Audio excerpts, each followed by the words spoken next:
doesn't matter. Welcome to my first podcast about Catherine de Medici. Doo, doo, doo, doo, doo, doo.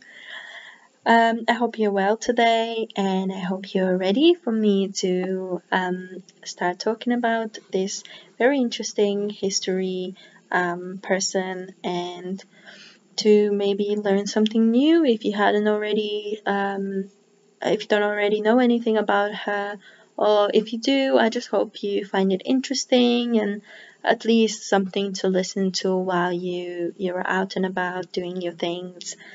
But yeah, so I chose to do history as my first podcast because, from apparent reasons, how interested I am in history and how much I like those things. But yeah, I think it's time for us to begin. So I just want to say before that this podcast is inspired by Queen's podcast on Spotify. So I've been listening to it like religiously. It's just great. I love it. And if you guys have time and you want to check it out, I definitely recommend it. It's about, as they like to say, badass women in history. And they basically discuss lots of different people, lots of different women and what they've done, and just how they're very powerful and how cool they are. So the person that I chose today is Catherine de Medici, and she was born on April 13th, 1519 in Florence in Italy. She was the daughter of famous merchants. She wasn't a part of, like a royal family, but she was very wealthy. And her parents unfortunately died when she was very young, basically a month after her birth. Both of her parents died, and her grandpa, uncle, and grandmother and auntie were looking after her. She was basically just like passed around through the family for people to look after her when she was very young. And she was also moved to different convents, which is basically living with the nuns and praying and cooking and sewing all day. But she described it as the happiest times of her life, so I think she enjoyed it, having, calm female company. One of the times when she was in one of those convents, there was a siege in Florence, so some people decided to attack it and to take it under their control. And what they did is they said that because she was the daughter of this very famous merchant, they wanted her to be killed or to be stripped naked, tied to a pole, and tortured, or to be given to the soldiers as sexual gratification, which I think is very disgusting because back in the days, back when this happened, she was only 10 years old, and I think that's a very traumatic experience for a young child. So somehow they managed to get out of this situation and to save her, and she wasn't stripped naked or tortured or anything like this, but she was becoming of an age to be married. 10 to 14, perfect age to get married.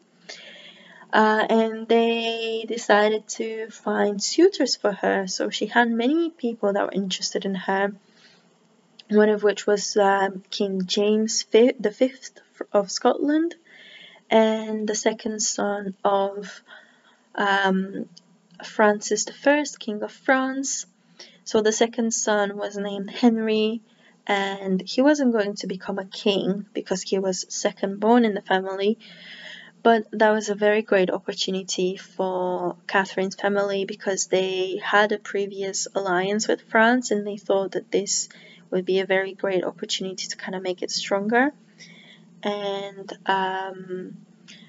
they described her as of a small statue, so very like short teeth, thin, and they described her as without delicate features, so it is believed that she wasn't the stereotypical beauty of the time, which I don't know, like everyone has their own different preferences, but many people said that she's not the most pleasant looking, not the most the prettiest. So anyway, she found a husband. She married this Henry the second, son of King of France, and they had a huge jousting tournament, like lots of celebrations and stuff. And after their wedding, it was time for them to consummate the marriage. So the king of France, Francis I, decided that he's gonna watch, because it was his duty to make sure that the marriage was consummated, which I think is very disgusting, because at the time they were 14 and you're watching them basically have sex. Yeah, very creepy and not very nice, but I mean, those were the rules back in the day. You have to consume the marriage, because otherwise it could be considered invalid and it could be annulled. So yeah, and I think that was the first time and probably the last for another 10 years, because Henry was not interested in sleeping with Catherine at all. And a very weird thing happened.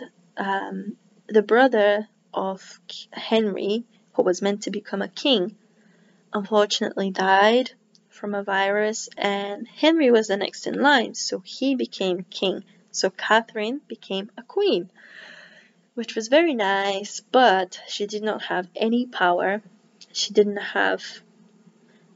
wasn't allowed to voice her opinions and make decisions. She was just basically just a wife.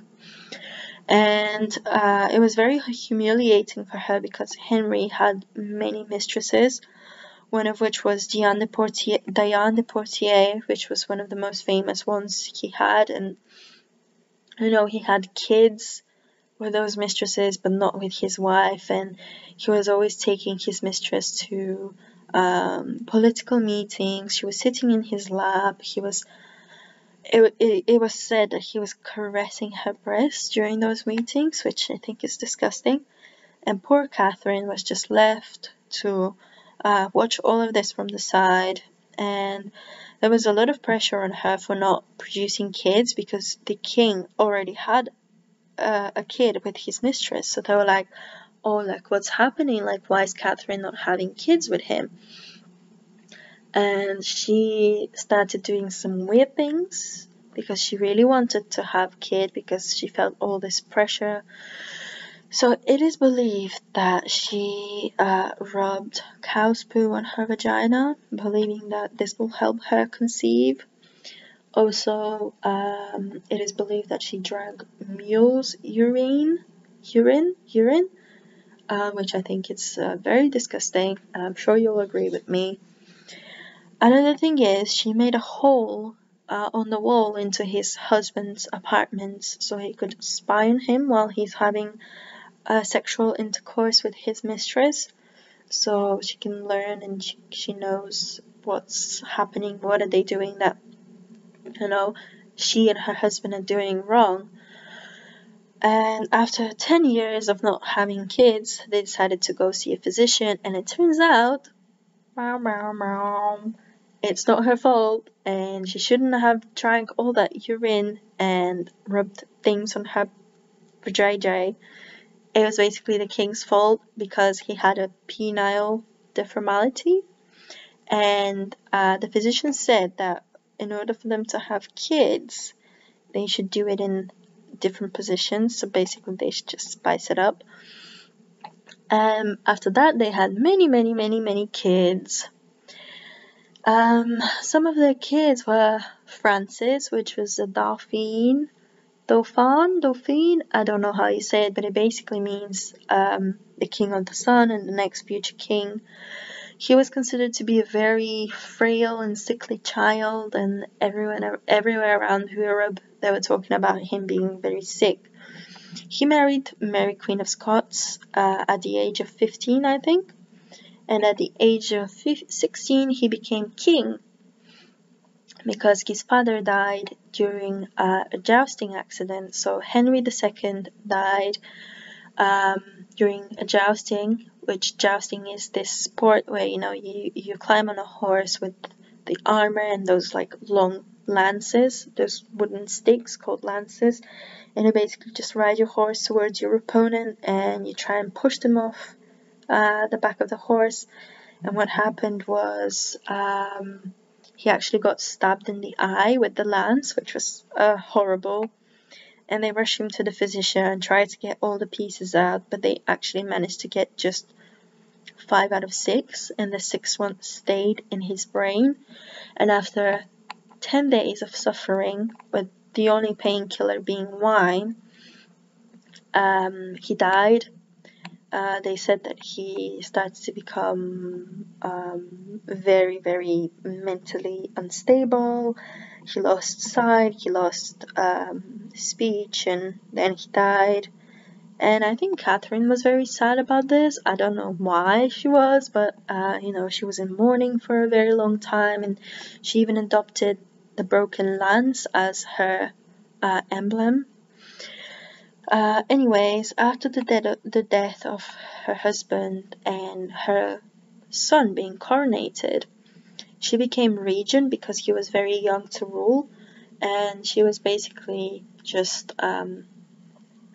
regent and just making all the important decisions.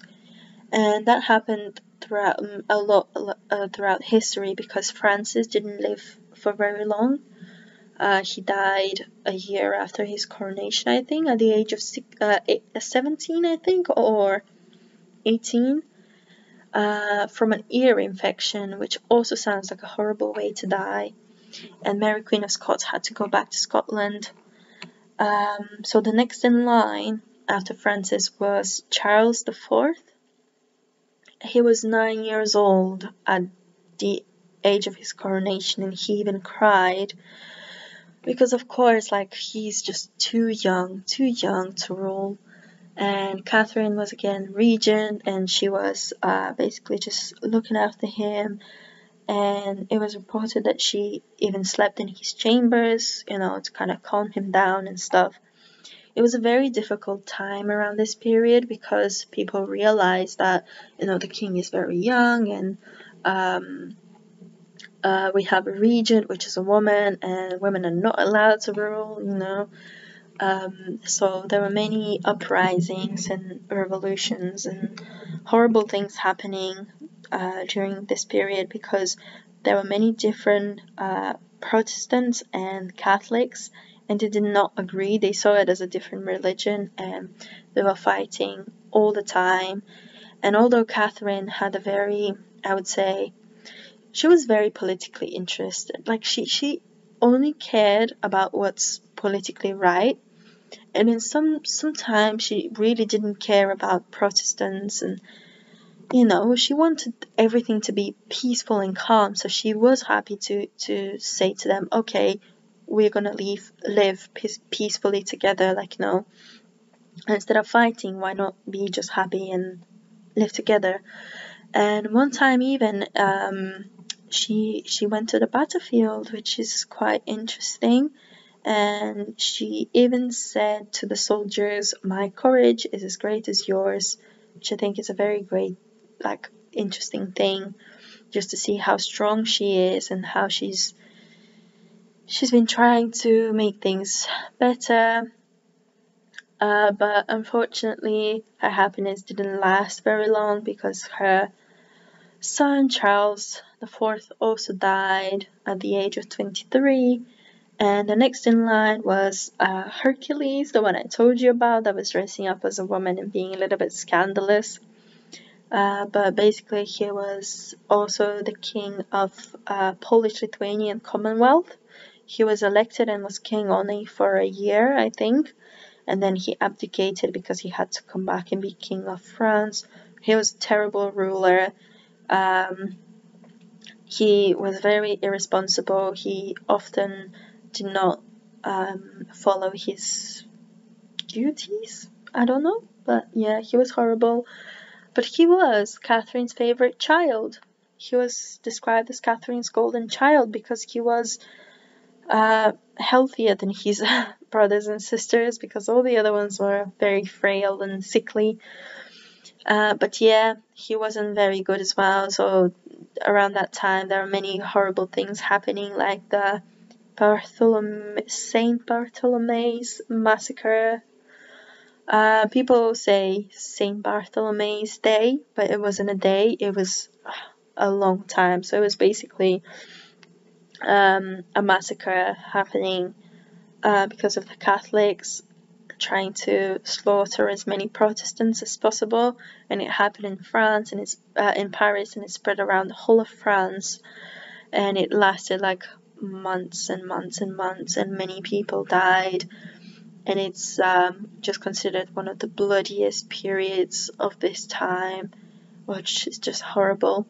But yeah, and Catherine died at the age of 69 on January the 5th, 1987. Her son, Henry III, the king, was assassinated a few days after. And this whole thing put the end to the Valois rule, which they had like two different family lines, and Catherine was from the Valois. I mean, she was married into the Valois, and the next one was Bourbon dynasty, which actually took the power. Some other interesting things about Catherine are that she was patron of arts. She basically was collecting lots of paintings, sculptures, tapestry, and like many other things, but she was very interested in art. She was also the one who introduced ballet in, I think, 1585. But yeah, she was very, very into ballet, and historians even describe it as the first authentic form of ballet. And it was, of course, mainly dominated, but who cares? It's ballet. It's cool. Another thing, it is believed that she brought the fork into France on her wedding day. So basically, she just went into France and gave everyone a fork on her wedding day, and ever since then they've been using them, which is quite interesting. Also, they believe that she is the founder of macaroons, which is not confirmed. I don't know if it's true or not, but yeah, they believe that she was the one who brought them into France. She was also believed to be really into the occult, like links to the occult, so they called her the Sinister Queen because they believe that she was master of poison, and she was finding like very interesting ways of poisoning people, like putting poison in gloves, and people would just go crazy, for example, when wearing their gloves, which of course is not confirmed. They also believed her to be a witch because she didn't have kids for so long, and out of nowhere she started popping all of those kids out. And of course, they believe that she sold her soul to the devil, which is a very interesting theory. But that's pretty much it about her. I mean, I think she's a very interesting figure, and she's had a very interesting life, many things happening to her. And it's just shows you a woman that is devoted to her family and is doing everything in her power to make her country calm and help her kids succeed in every way possible. And it's just very interesting to research her, and I just hope you liked it, and I hope you enjoyed this little podcast, and I cannot wait to hear yours, and I will speak to you very soon.